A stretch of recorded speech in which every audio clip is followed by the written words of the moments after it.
Indonesia ini emang kaya sekali akan suku dan budaya. Dan sekarang saya mau menuju salah satunya yang berada di Provinsi Banten. Dan pastinya saya membawa buah tangan. Ikuti jejak saya, jejak petualang. Baduy, salah satu suku di Indonesia yang masih memelihara kearifan tradisi budayanya. Perkampungan mereka terletak di daerah Lebak, Banten. Cerita kearifan suku Baduy selalu menarik untuk menjadi ukiran cerita petualangan. Nah, sekarang kita ada di Jembatan Akar yang berada di atas Sungai Sisimet. Dan ini adalah pembatas antara Baduy dan luar Baduy.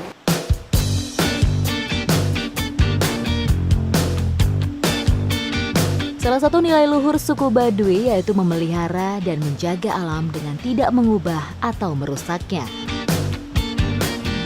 Dan jembatan ini pun udah ada sejak lebih dari 90 tahun yang lalu. Jembatan ini tersusun dari ikatan akar yang saling terkait dengan kokoh. Bagian bawah terdapat bambu tempat untuk berpijak.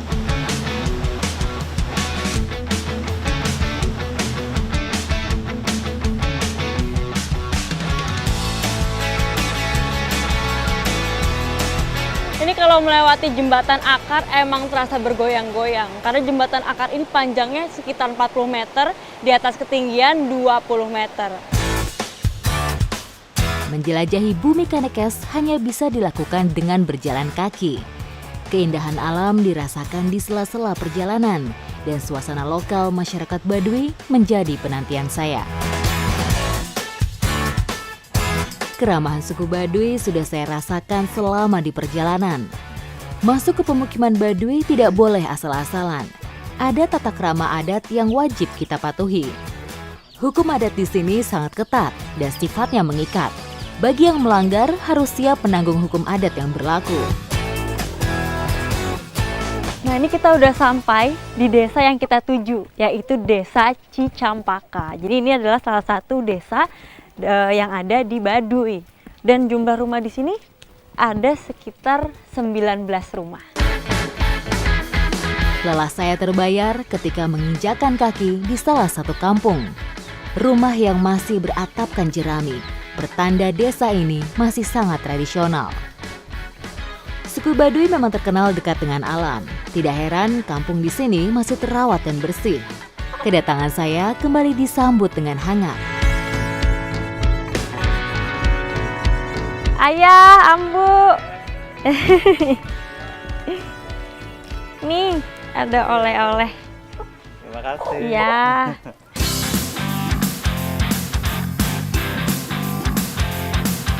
Digantungnya di situ ya? Iya, gitu. Nah, ini emang biasanya kalau ada ayam buah tangan langsung digantungkan karena nantinya akan diolah. Dan kalau yang memotongnya nggak bisa sembarang orang ya. Iya, betul. Jadi ada kerdannya atau petugas pemotong ayam. Selama beberapa jam perjalanan membuat saya terasa lapar. Menu khas Baduy menjadi yang utama untuk makan siang saya kali ini. Bagi masyarakat suku Baduy, daging ayam tergolong menjadi makanan yang terbilang mewah. Meskipun banyak yang memelihara, tapi daging ayam hanya disajikan saat acara besar atau upacara adat saja.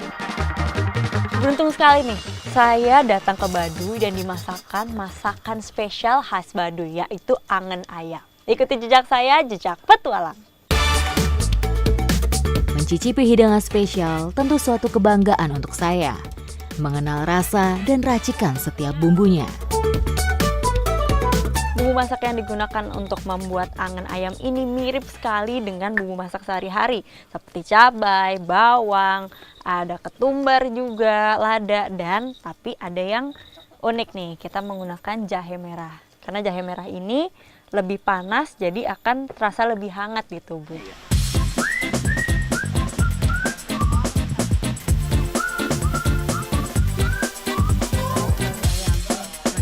Ini pertama kita akan memasukkan ayamnya dulu ya Teh, supaya matang. Daging ayam kita masukkan pertama kali supaya daging ini bisa masak secara sempurna.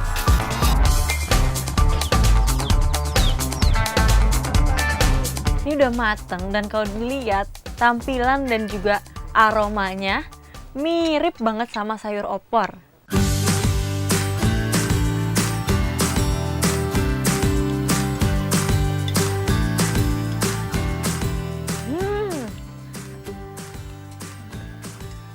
Rasanya pun mirip sekali dengan opor, tapi ada rasa manisnya. Kelebihannya dari opor biasanya ini pakai gula aren, Kak.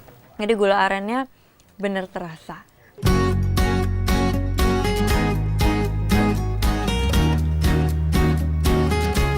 Resep angan ayam ini sudah ada sejak zaman dahulu dan semua ibu rumah tangga diwajibkan bisa memasak masakan ini. Karena setiap ada acara spesial harus banget nih ada angan ayam di menunya. Tradisi makan bersama seperti ini menunjukkan kebersamaan dan kehangatan masyarakat Baduy dalam menyambut tamu.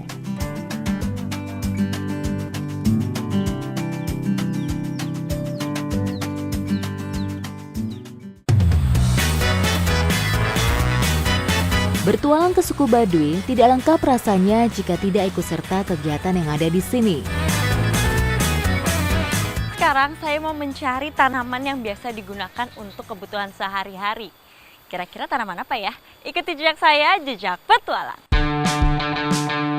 Suku Baduy sangat bersahabat dengan alam, terlihat dari lokasi di mana mereka tinggal. Berada di tengah-tengah bentangan alam pegunungan, serta hutan lengkap dengan sungai dan anak sungai. Banyak tanaman tumbuh liar dan bermanfaat, meski harus mencari terlebih dahulu dengan jarak yang cukup jauh dari pemukiman. Ini dia pohon yang kita cari-cari, yaitu pohon honje. Nah, ini karakternya, dia itu batangnya berwarna kemerahan dan tingginya bisa mencapai 2 bahkan 3 meter. Honje hutan merupakan tanaman yang memiliki rasa dan kegunaan yang mirip dengan kecombrang. Bedanya, jenis tanaman ini tampak lebih kasar dan dapat tumbuh hingga 7 meter dengan butir-butir buah yang lebih besar jika dibandingkan dengan kecombrang. Wah, ini begitu dipotong langsung harum ya teh, langsung keluar aroma wanginya.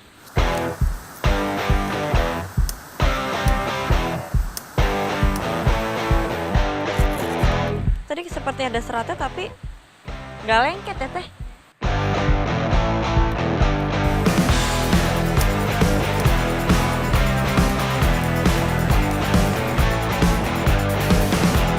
Kalau biasanya honje digunakan untuk penjedap makanan bahan pembungkusnya, kita mau gunakan untuk yang lain nih.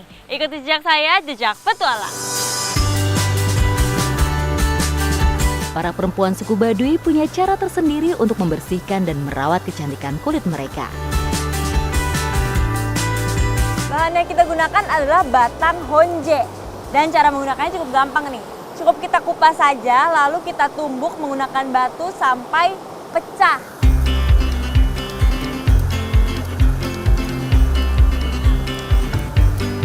Ternyata udah saya kupas, kulitnya belum semua terbuka. Sampai ini ya teh. Oh iya, pantas keras. Honje mengandung minyak atsiri yang bisa menghasilkan aroma wangi secara alami. Minyak atsiri merupakan essential oil dari ekstrak tumbuhan yang dipercaya memiliki manfaat bagi kesehatan. Si honje ini teksturnya bisa membuat mengangkat sel kulit mati seperti scrub dan aromanya wangi sekali. Honje juga dipercaya sebagai obat untuk penyakit yang berhubungan dengan kulit, seperti penyakit campak. Benar-benar kerasa kulit jadi halus, terus harumnya itu enak banget.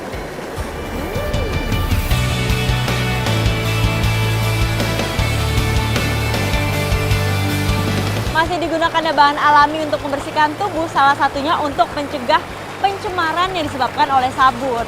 Makanya sungai di sini bersih-bersih sekali. Ikuti jejak saya, jejak petualang.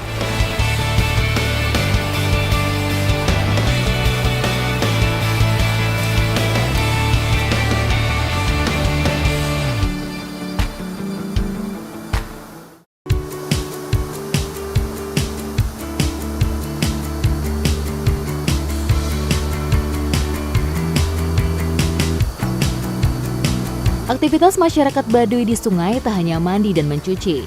Mereka juga terampil dengan pekerjaan yang berhubungan dengan alam, terutama mencari ikan. Saya sedang buat ikan-ikanan tapi bukan untuk mainan. Ini digunakan untuk mencari ikan sungguhan. Kira-kira gimana ya cara kerjanya? Ikuti jejak saya, jejak petualang. Pencarian ikan di sini tentu masih menggunakan teknik tradisional, memanfaatkan umpan pancing yang dibuat sendiri. Ikan-ikanan ini biasanya dibuat dari kayu mahoni atau kayu durian. Karena semakin kena air, kayu-kayu ini akan menjadi semakin kuat.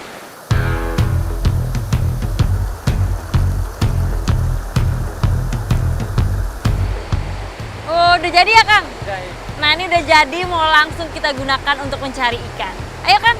Ayo, Jang. Nyelepet, salah satu teknik mencari ikan yang sejak lama dilakukan. Semua peralatan masih terbuat dari kayu. Nah, jadi kita mau menangkap ikan menggunakan selepetan atau yang bisa disebut dengan nyelepet. Ini selepetannya, ini pelornya. Nah, fungsi si ikan ini adalah penarik perhatian para ikan. Jadi kalau dia udah mendekat, langsung deh kita selepet. Nyelepet masih dianggap efektif saat mencari ikan. Terbilang ramah lingkungan, juga ekonomis.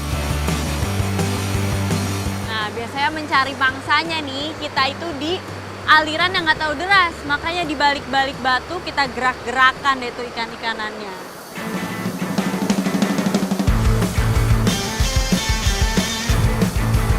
Ini airnya deras banget.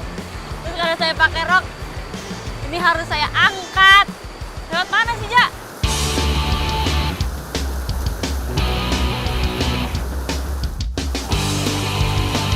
Meski terlihat mudah, nyelepet butuh ketajaman insting saat membidik ikan yang berada di derasnya sungai yang mengalir. Ya, cepat! Cepat! Nah, inilah pentingnya kita bikin ikan-ikanannya lebih dari satu. Karena diposisikan seperti ikan sungguhan, dia harus kuat melawan arus.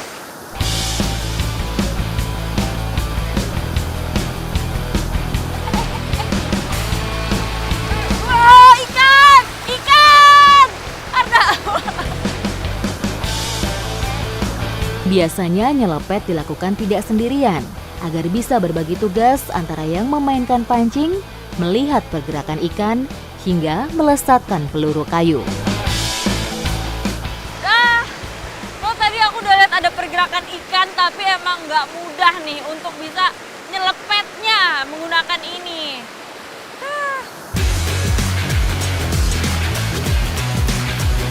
Itu, Kang! Penantian saya terbayarkan ketika seekor ikan melewati pandangan kami. Itu, Kang! Oh, dapet loh! Wih, jago! Ini ikan apa, Kang, namanya? Ikan regis itu. Regis? Ya. Nah, ini dia. Jadi emang ikan regis ini banyak di sungai sini ya, Kang? Banyak.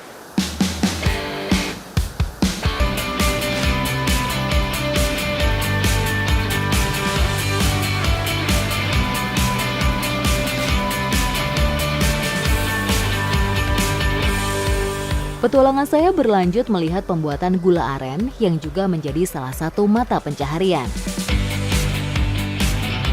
Salah satu kegiatan masyarakat Baduy yaitu membuat gula aren.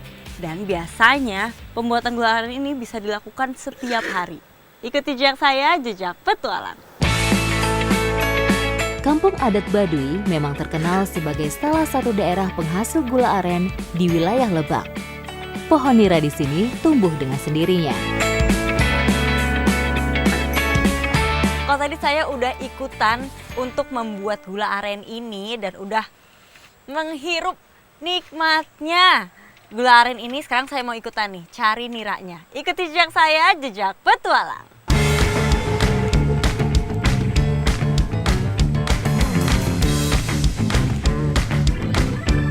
Gula aren terbuat dari air nira aren yang disadap dengan cara yang sederhana dan tradisional, menggunakan metode pengawet yang sangat alami, salah satunya daun mara. Mara memiliki batang yang ringan yang seringkali digunakan sebagai kayu bakar. Selain itu, daun dan bunganya sering digunakan untuk pengobatan herbal. Ya. Nah, ini sebelum kita ngambil niranya, kita ambil dulu daun mara. Dan ini berfungsi untuk nggak asam gitu ya. Mara merupakan salah satu pohon yang seringkali ditemui di hutan-hutan. Merupakan pohon utama yang menjadi penyusun hutan. Juga ya. Nah, ini dia nih pohon aren yang mau kita sadap. Dan ini tuh terlihat tinggi sekali, tapi alat untuk menaikinya cuman batang bambu yang diberi lubang.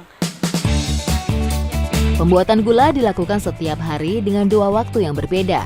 Waktu penyadapan nira aren dapat dilakukan pada pagi dan sore hari. Pada pagi hari dilakukan jauh sebelum matahari bersinar dan sore hari sebelum matahari terbenam. Jika lebih dari waktu yang ditentukan, air nira akan terasa asam, maka gulanya pun akan lengket. Nah, jadi menyadap ini adalah proses penggantian antara lodong yang sudah di atas sama lodong yang baru. Dan biasanya yang baru ini ditaruh di batang yang sudah diseset. Jadi nanti dia bakal keluar tuh air niranya dan akan tertampung kembali di lodong yang baru. Jadi lodong yang udah di atas itu harus dibersihkan dulu supaya nanti niranya itu tidak cepat asam atau tidak cepat basi. Keuletan masyarakat Baduy dalam mengambil ataupun mengganti lodong tak perlu diragukan lagi. Sekali menyadap bisa sebanyak 3 hingga 4 lodong.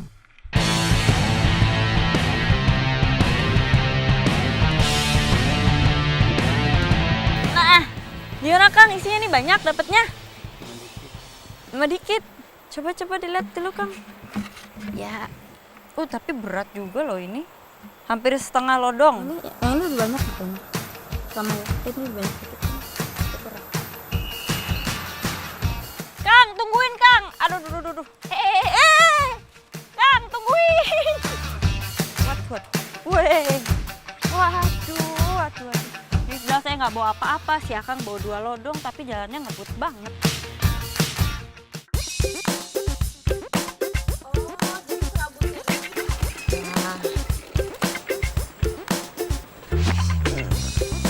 Nah, kita coba ya Kang.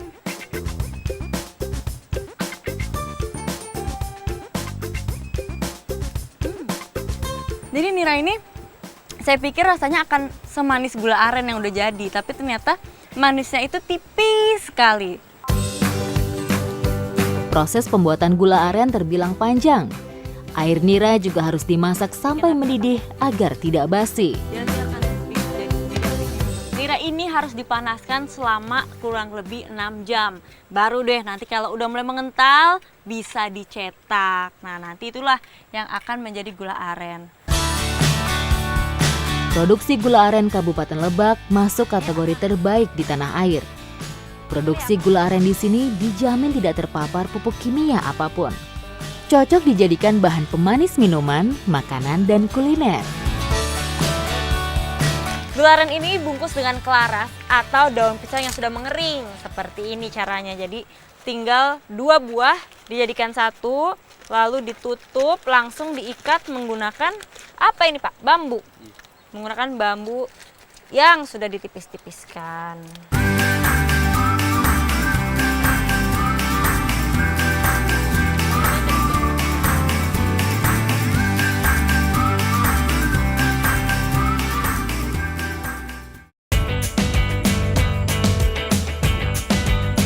Bicara kesehatan, suku Baduy punya resep tersendiri. Tumbuh-tumbuhan menjadi obat mujarab yang dipilih untuk mengobati berbagai penyakit. Gula aren biasa diaplikasikan pada makanan dan minuman. Dan sekarang saya mau bikin racikan minumannya. Ikuti jejak saya, jejak petualang. Masyarakat Baduy sejatinya masih memiliki pengetahuan unggul tentang pengobatan tradisional, khususnya yang berbasis tanaman yang diwariskan secara turun-temurun. Banyak tanaman obat yang bisa diperoleh di hutan sekitar ladang. Pekarangan rumah, perkebunan, hingga hutan yang ada di sini sudah seperti apotek hidup tradisional bagi suku Baduy. Hampir semua tanaman yang ada dapat diolah dan menjadi obat bermanfaat bagi manusia. Bahan-bahan godokan ini bukan bahan sembarangan, tapi semua bahan ini memiliki manfaatnya masing-masing. Seperti kulit-kulit kayu ini ada kulit kayu jambu, kulit kayu kecapi, dan juga kelapa. Ini berfungsi untuk mengatasi pegal linu dan juga sakit perut.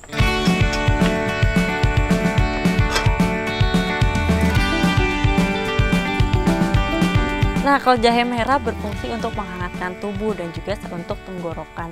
Terus yang lainnya juga ada fungsinya ya, Kang? Kalau yang lainnya juga ada. Ada seperti tadi ada jukut bau, itu fungsinya untuk pusing. Nyeri hulu bisa itu. Buat Nyeri hulu juga, rokan bisa. untuk rokan juga bisa. Terus ditambah daun yang lebar tadi, Renda carata. rende carat. Nah, ini dia berfungsi untuk Yang tatapnya diurang begitu. sakit perut ya. Iya. Khasiat jahe sudah dikenal turun-temurun, seperti untuk pereda sakit kepala, batuk, masuk angin. Jahe juga sering digunakan sebagai obat untuk meredakan gangguan saluran pencernaan.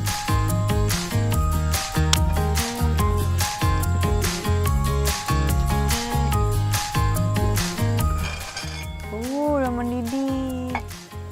Wah, cepet kan, udah matang. Dan setelah matang airnya berubah warna ya, Kang? Warna. Berubah warna jadi kemerahan.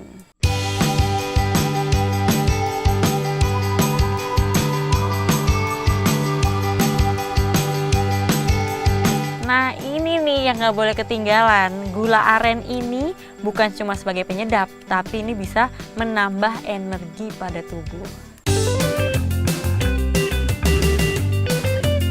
Ini aromanya wangi sekali. Dan yang paling terasa itu aroma jahe merahnya. Ayo.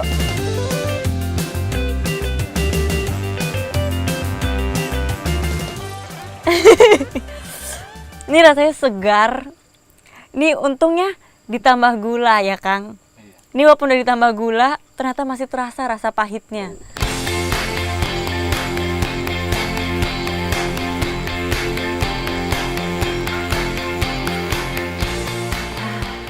Godokan ini emang paling cocok diminum di pagi, sore, atau malam hari. Jadi langsung hangat badannya. Bukan cuma enak, tapi berkhasiat. Makanya masyarakat Baduy di sini sehat-sehat. Ikuti jejak saya, jejak petualang.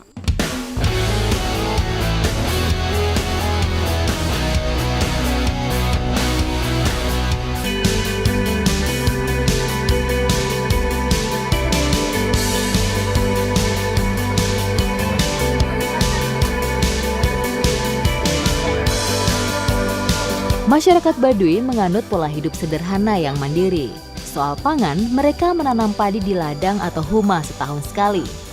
Hasilnya tidak untuk diperjualbelikan, melainkan disimpan di lewit atau lumbung padi. Sebagai cadangan atau persiapan bila suatu saat terjadi paceklik atau bencana alam yang mengakibatkan kekurangan pangan. Ambu, lagi masukin padi. Oh, saya mau bantuin, boleh? Boleh. Boleh. Ayo biar saya yang naik aja, nggak apa-apa. Iya. Biar saya bantu.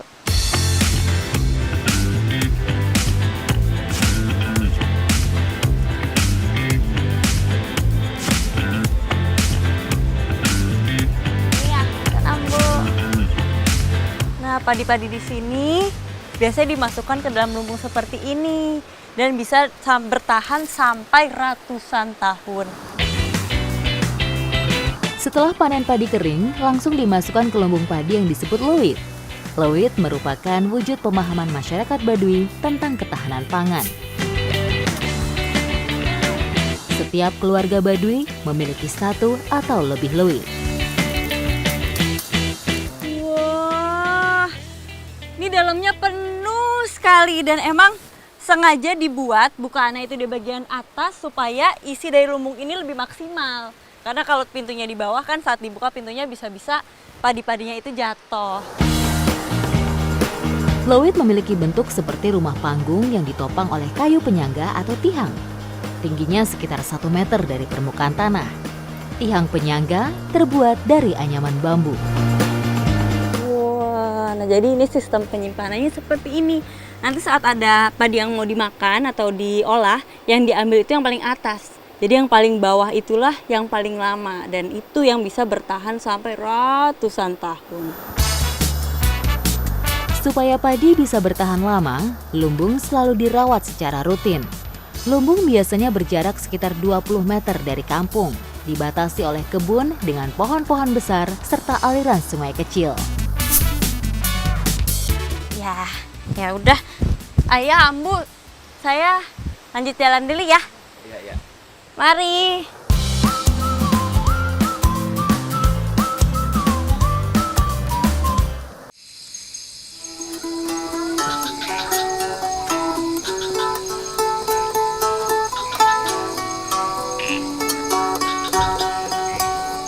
Wah, ini mendengarkan musik kecapi benar-benar bikin hati menjadi tenang.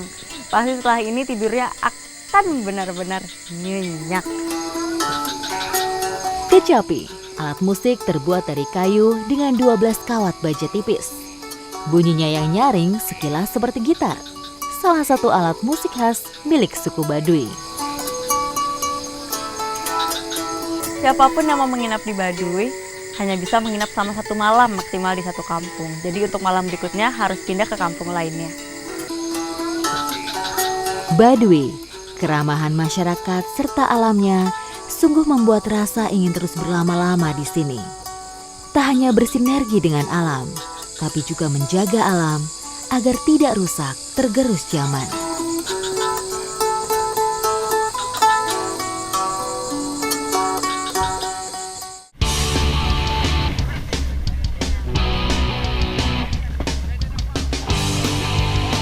Besok di jam yang sama, jam 2 siang, waktunya bertualang.